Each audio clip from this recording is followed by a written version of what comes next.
Dina Boluarte tiembla. La ONU le exige responder por el escándalo de Caliwarma y la intoxicación de menores. La vergüenza a nivel internacional. El gobierno de Dina Boluarte está en la mira de la ONU y esta vez no hay excusas que valgan. El caso de Caliwarma y la intoxicación masiva de niños ha dado vuelta al mundo y es que lo que ocurrió no es un simple error, sino una cadena de negligencias y corrupción que puso en riesgo la vida de cientos de menores en situaciones vulnerables. La ONU no se quedó callada y exigió a Dina Boluarte asumir su responsabilidad. Es ella quien tiene el poder para evitar estos desastres, pero aún así no hizo nada. Y lo peor es que se tuvo que recurrir a organismos internacionales porque dentro del país nadie mueve un dedo para hacer justicia. Pero aquí viene lo más fuerte. Miembros de la ONU han exigido sanciones inmediatas contra los responsables y uno de los principales señalados es Freddy Hinojosa, actual vocero de la presidenta. La ONU fue clara: esto no puede volver a pasar. Advirtieron que si estos actos de corrupción continúan, podrían tomarse medidas más drásticas contra el Estado peruano. Imagínate el nivel de desastres que tenemos, tanto así que organismos extranjeros tengan que intervenir porque aquí nadie hace su trabajo. Ante la presión internacional, la delegación de Caliwarma anunció que se han impuesto sanciones graves a los trabajadores presuntamente involucrados y se presentaron informes ante la Fiscalía. Pero, ¿será suficiente? Este caso aún dará mucho de qué hablar en los próximos días, pero la pregunta es, ¿realmente habrá justicia o solo será otro escándalo que pasará al olvido? Déjanos saber tu opinión aquí en los comentarios y sin más rodeos, te muestro el video. El estado de emergencia y la limitación del espacio para la sociedad civil. Le preocupa al comité que la práctica actual de declarar repetidamente el estado de emergencia, en ocasiones múltiples, también con relación a protestas sociales, habida cuenta de que estas derogaciones solo debieran invocarse en situaciones realmente excepcionales, según varios informes de la Oficina Alta Comisión de Derechos Humanos. En Perú sigue habiendo disturbios y protestas y la represión violenta de estas, lo cual vulnera, entre otros, su integridad física, psicológica, libertad de reunión y de opinión. Al parecer ha habido graves violaciones de derechos humanos con relación a estas protestas: el derecho a la vida, integridad física, libertad, garantías judiciales, libertad de reunión pacífica, etcétera. Pregunta: ¿qué hacen por reducir o acabar con la violencia contra los manifestantes? Luego hemos oído que muchos peruanos ahora temen ser políticamente activos o participar en movilizaciones sociales por esa atmósfera. ¿Qué les parece? ¿Qué planes tienen? Además, el Estado parte fue criticado por la Comisión Interamericana de Derechos Humanos por la práctica de divulgar o criticar a las protestas sociales como actividades terroristas y el discurso de estigma. Hay un informe del 2023 de la Comisión Interamericana. Llamar a alguien terruco o terruca como terrorista es gravísimo en vista de su severa legislación de combate del terrorismo. ¿Qué han previsto para cambiar el tono del discurso en torno a las manifestaciones? Y expliquen su intención en la nueva ley de controlar la financiación de las OSCs, Organizaciones de la Sociedad Civil, y su posible efecto sobre el espacio cívico. 3. Defensores de derechos humanos. Con relación a la intimidación de las manifestaciones sociales, el comité observa la información recibida sobre la difícil situación de defensores de derechos humanos en su país, sobre todo los que defienden los derechos humanos, económicos, sociales y culturales, medioambientales, derecho a la tierra, etcétera. Según información que nos han facilitado la sociedad civil y varios mecanismos de derechos humanos de la ONU, se amenaza a la vida y a la familia, se hace peligrar, se persigue y se intimida o impone sanciones sobre los defensores. Y también se les denuncia para embarrarlos en litigios. Hay documentos sobre los actos persistentes de violencia, intentos contra la vida de pueblos indígenas en la defensa de sus derechos. Ha habido un aumento de asesinatos de líderes de la comunidad que protejan sus territorios. Hay muchos relatos de extorsión y delitos en Cajamarca o Cocachacra. Quiero iniciar, justo a propósito de mi introducción, con la consulta referente a la presunta represión violenta por parte del Estado a las personas que son políticamente activas. Ya manifesté el rechazo correspondiente a esta materia y he resaltado que el Estado peruano es un Estado democrático y que su institucionalidad democrática respeta y protege los derechos humanos. En ese sentido, quiero mencionar dar alguna información que es relevante. Se mencionó que desde la CIDH, desde la Comisión Interamericana, se había manifestado la preocupación referente a las afectaciones que se hubieran podido haber producido sobre afectaciones a personas que hubieran protestado.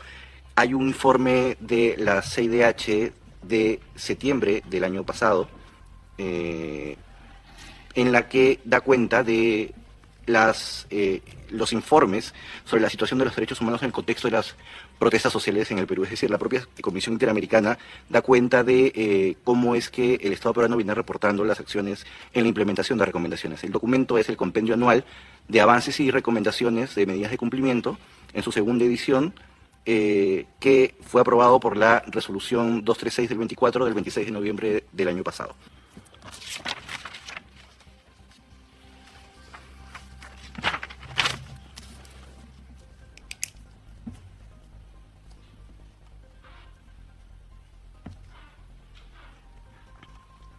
Se nos hizo una consulta sobre el programa Caliwarma en torno a su funcionamiento. Es pertinente precisar que el programa Caliwarma está pasando por un proceso de rediseño institucional. El nombre actual del programa es Guasimicuna, y lo que ha buscado es garantizar la participación de diversos sectores vinculados al proceso de la alimentación escolar complementaria para garantizar la idoneidad en el uso de los recursos públicos, teniendo como centro a los usuarios. Se nos consultó sobre el Plan Nacional de Empresas y Derechos Humanos. Entendíamos que tenía que ver con su horizonte temporal.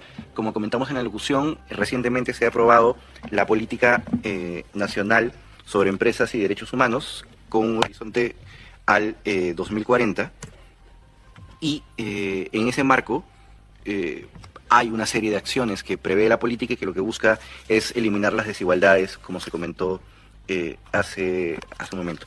Otra consulta que se nos hizo tiene que ver en torno al tema de la discriminación y de qué manera se está abordando esta. Quisiéramos iniciar respondiendo a esta pregunta en torno a la CONACOT, que es el Consejo Nacional como espacio multisectorial, en el que se busca de alguna u otra manera solucionar los temas vinculados a la discriminación. La CONACOT desarrolla sus acciones en torno a los siguientes ejes de trabajo, que son 3. Desarrollo de espacios de coordinación, generación de información y gestión del conocimiento, y atención de casos individuales de discriminación. De tal modo,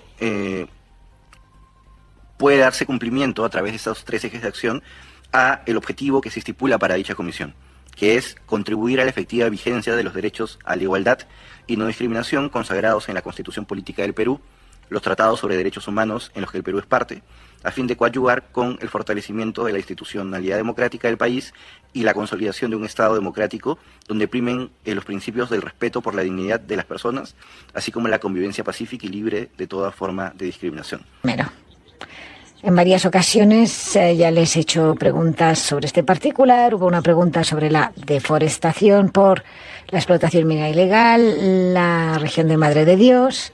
Luego otra pregunta sobre la contaminación por mercurio y el contrabando. También la contaminación por mercurio, sobre la contaminación por mercurio y el contrabando. También la contaminación por mercurio. Las reformas legislativas que, según algunos, favorecen la impunidad.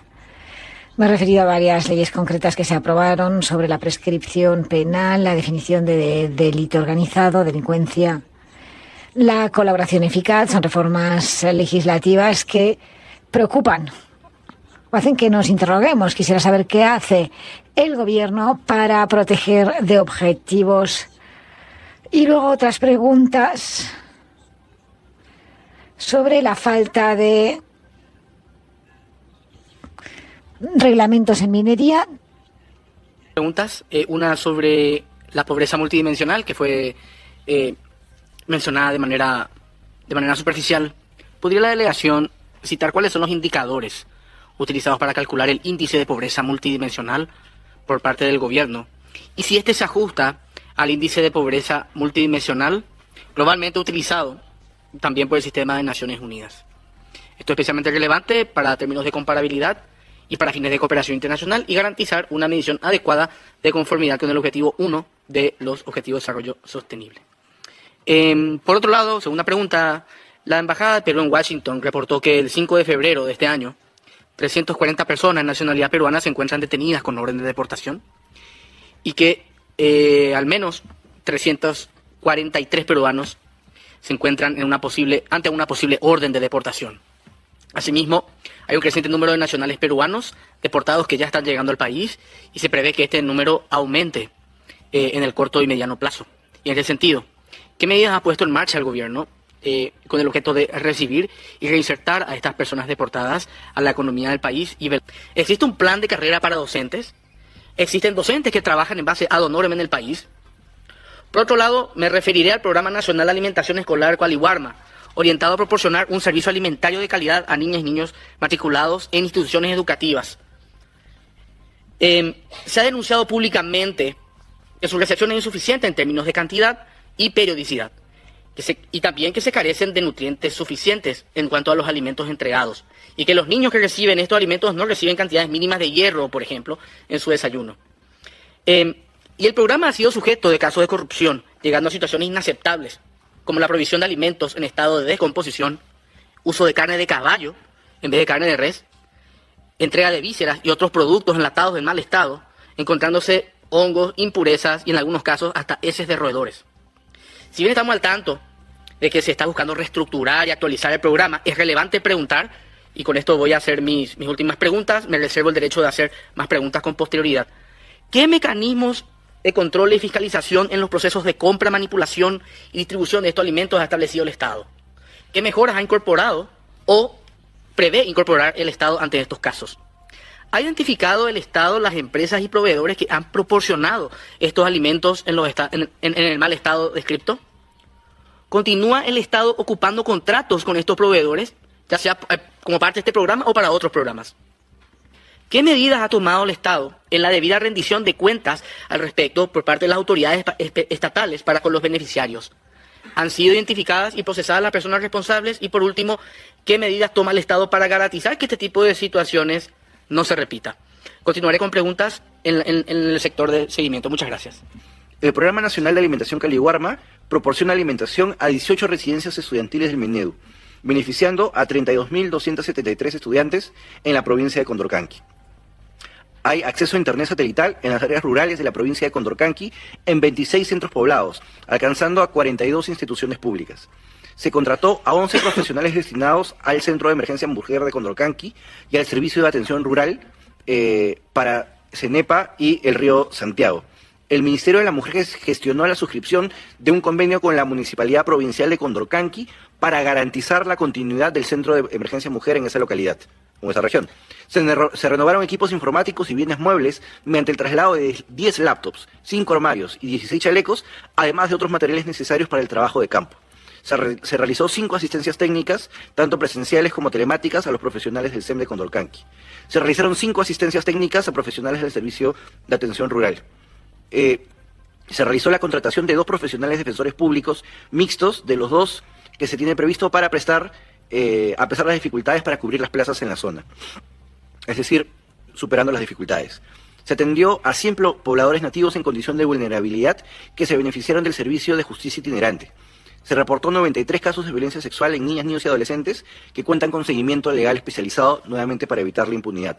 Se logró capacitar a 260 personas con destacada participación de mujeres en 5 comunidades nativas del distrito de CENEPA. Se realizó una campaña de sensibilización e información en la institución educativa primaria Yutupis.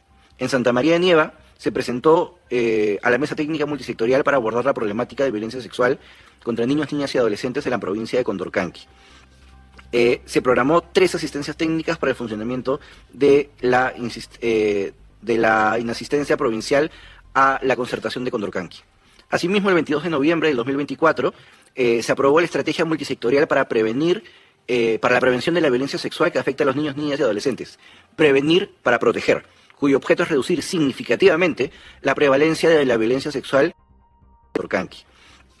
se programó 3 asistencias técnicas para el funcionamiento de la inasistencia provincial a la concertación de Condorcanqui. Asimismo, el 22 de noviembre del 2024 se aprobó la estrategia multisectorial para la prevención de la violencia sexual que afecta a los niños, niñas y adolescentes. Prevenir para proteger, cuyo objeto es reducir significativamente la prevalencia de la violencia sexual y fortalecer el bienestar integral de nuestras niñas, niños y adolescentes, asegurándoles un entorno más seguro y protector para su desarrollo, con un horizonte al año 2030. Tengo el conocimiento del comité que el recurso de conclusión anticipada en el ámbito judicial, el cual resulta inimpugnable y no se puede recurrir, es lo que se ha informado, y al respecto estamos en conocimiento de que esta medida se implementa o bien se incentiva constantemente a su uso de manera inducida a personas quechohablantes, quienes sin el debido conocimiento o por limitaciones de idioma terminan acogiéndose a la misma sin conocer las implicancias ni derechos. Al respecto, tengo a bien consultar si el Estado ofrece servicios gratuitos judiciales para que quechohablantes puedan comprender los procesos de conclusión anticipada. Por otro lado, si se identifican casos como el señalado, ¿existen medidas de nulidad u otros recursos orientados a enmendar estos casos? Y si podía dar más información, si se ofrecen servicios de justicia en quechua en el Estado a fin de que los usuarios tomen decisiones debidamente informadas y en pleno conocimiento. Esta pregunta es extensiva también a los otros idiomas originarios del Perú. Y por último, momento por favor. La ley 31.498 que impulsa la calidad de los materiales educativos en el Perú permite a los padres y madres influir en el contenido del material escolar. En este sentido, tengo a bien consultar cuál es el grado de incidencia que tienen los padres y madres en la elaboración y ejecución del contenido educativo requerido para estudiantes y qué medida toma el Estado para garantizar que estos tengan acceso a una educación integral basada en evidencia científica. Y como última pregunta, considerando la alta incidencia de embarazos adolescentes en el Perú y la alta presencia de embarazos no deseados, consulto, ¿qué medida prevé el Estado para ofrecer educación sexual integral de calidad a fin de tener una incidencia sobre esta situación? Muchas gracias. Tendremos un poco de... El estado de emergencia y la limitación del espacio para la sociedad civil. Le preocupa al comité que la práctica actual de declarar repetidamente el estado de emergencia, en ocasiones múltiples, también con relación a protestas sociales, habida cuenta de que estas derogaciones solo debieran invocarse en situaciones realmente excepcionales, según varios informes de la Oficina Alta Comisión de Derechos Humanos. En Perú sigue habiendo disturbios y protestas y la represión violenta de estas, lo cual vulnera, entre otros, su integridad física, psicológica, libertad de reunión y de opinión. Al parecer ha habido graves violaciones de derechos humanos con relación a estas protestas: el derecho a la vida, integridad física, libertad, garantías judiciales, libertad de reunión pacífica, etcétera. Pregunta, ¿qué hacen por reducir o acabar con la violencia contra los manifestantes? Luego hemos oído que muchos peruanos ahora temen ser políticamente activos o participar en movilizaciones sociales por esa atmósfera. ¿Qué les parece? ¿Qué planes tienen? Además, el Estado parte fue criticado por la Comisión Interamericana de Derechos Humanos por la práctica de divulgar o criticar a las protestas sociales como actividades terroristas y el discurso de estigma. Hay un informe del 2023 de la Comisión Interamericana. Llamar a alguien terruco o terruca como terrorista es gravísimo en vista de su severa legislación de combate del terrorismo. ¿Qué han previsto para cambiar el tono del discurso en torno a las manifestaciones? Y expliquen su intención en la nueva ley de controlar la financiación de las OSCs, Organizaciones de la Sociedad Civil, y su posible efecto sobre el espacio cívico. 3. Defensores de derechos humanos. Con relación a la intimidación de las manifestaciones sociales, el comité observa la información recibida sobre la difícil situación de defensores de derechos humanos en su país, sobre todo los que defienden los derechos humanos, económicos, sociales y culturales, medioambientales, derecho a la tierra, etcétera. Según información que nos han facilitado la sociedad civil y varios mecanismos de derechos humanos de la ONU, se amenaza a la vida y a la familia, se hace peligrar, se persigue y se intimida o impone sanciones sobre los defensores. Y también se les denuncia para embarrarlos en litigios. Hay documentos sobre los actos persistentes de violencia e intentos contra la vida de pueblos indígenas en la defensa de sus derechos. Ha habido un aumento de asesinatos de líderes de la comunidad que protejan sus territorios. Hay muchos relatos de extorsión y delitos en Cajamarca o Cocachacra.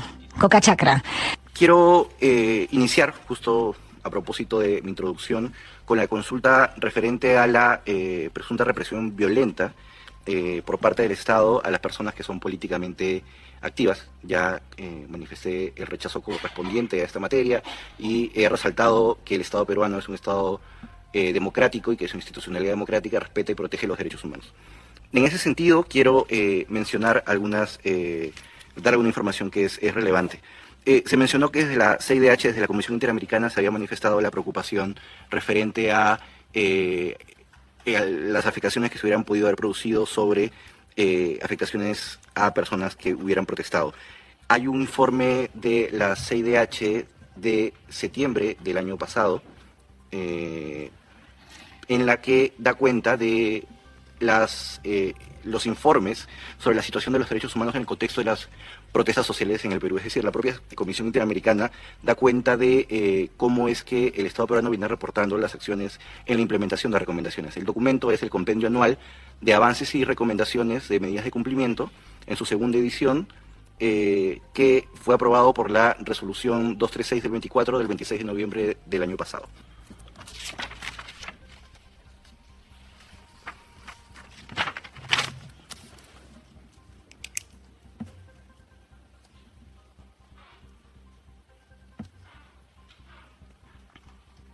Se nos hizo una consulta sobre el programa Caliwarma en torno a su funcionamiento. Es pertinente precisar que el programa Caliwarma está pasando por un proceso de rediseño institucional.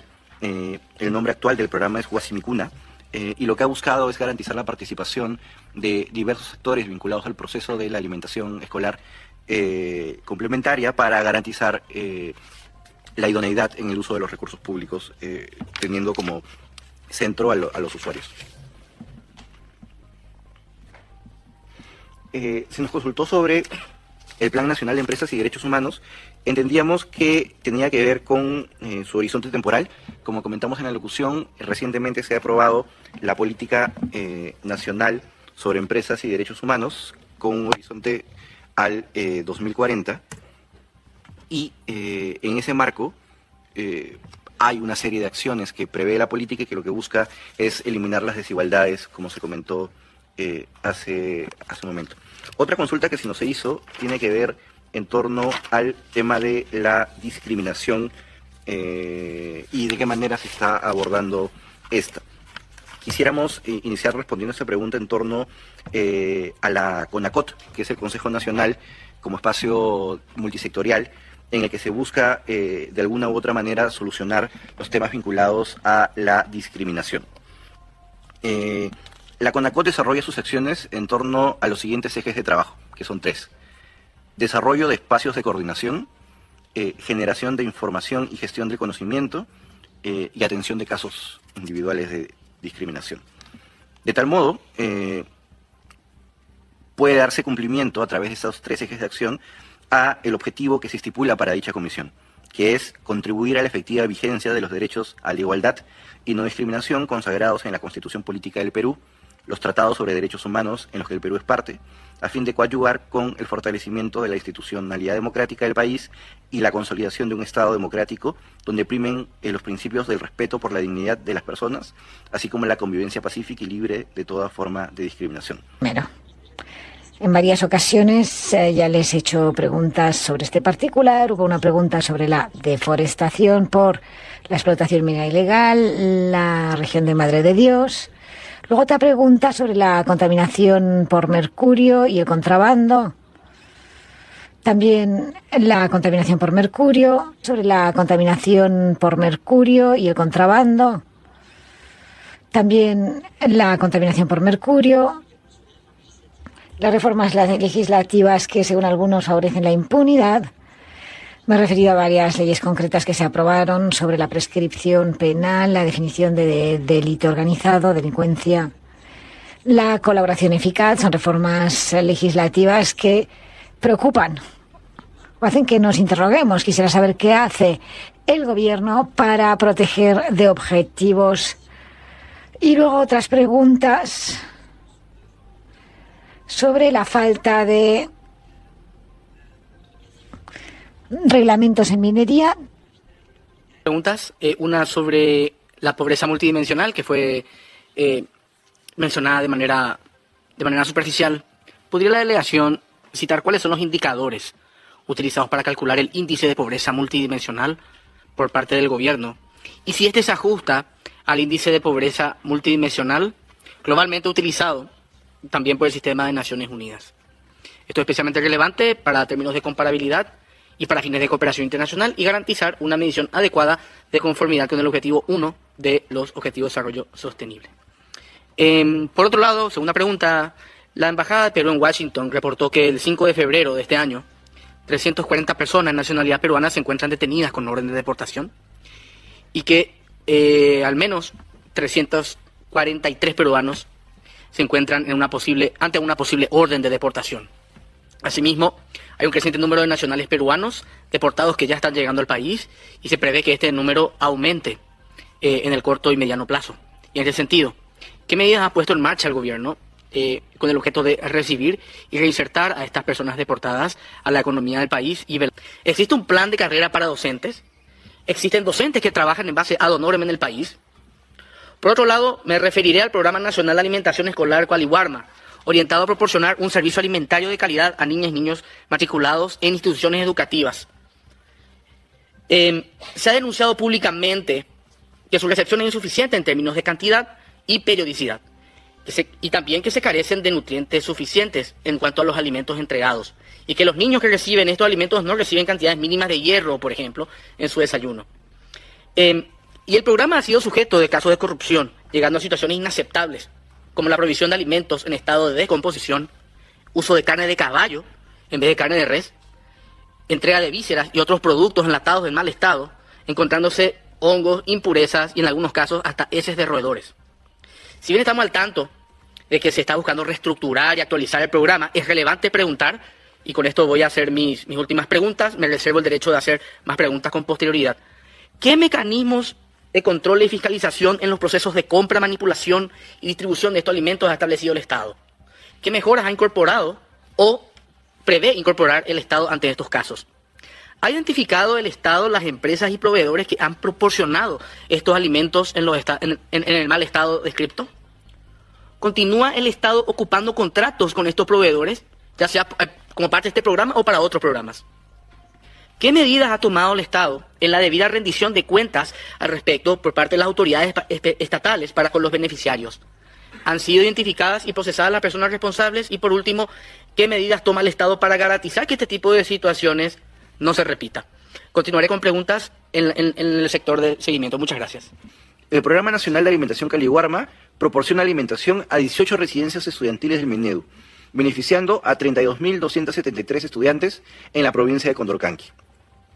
Hay acceso a internet satelital en las áreas rurales de la provincia de Condorcanqui en 26 centros poblados, alcanzando a 42 instituciones públicas.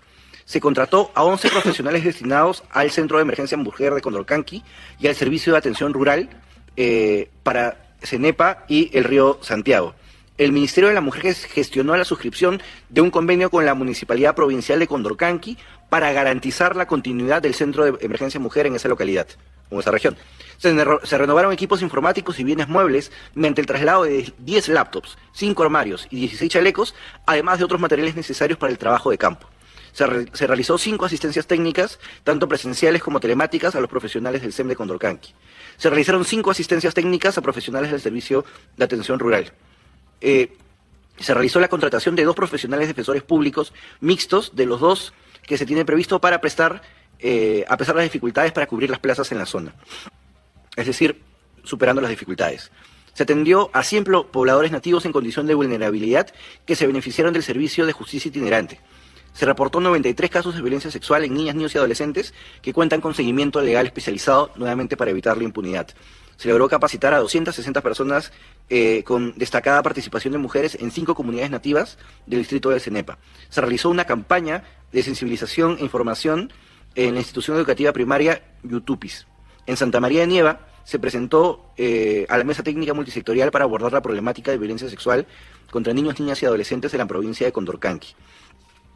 Se programó 3 asistencias técnicas para el funcionamiento de la inasistencia provincial a la concertación de Condorcanqui.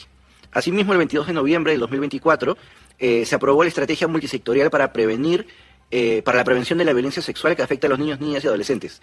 Prevenir para proteger, cuyo objeto es reducir significativamente la prevalencia de la violencia sexual y fortalecer el bienestar integral de nuestras niñas, niños y adolescentes, asegurándoles un entorno más seguro y protector para su desarrollo, con un horizonte al año 2030.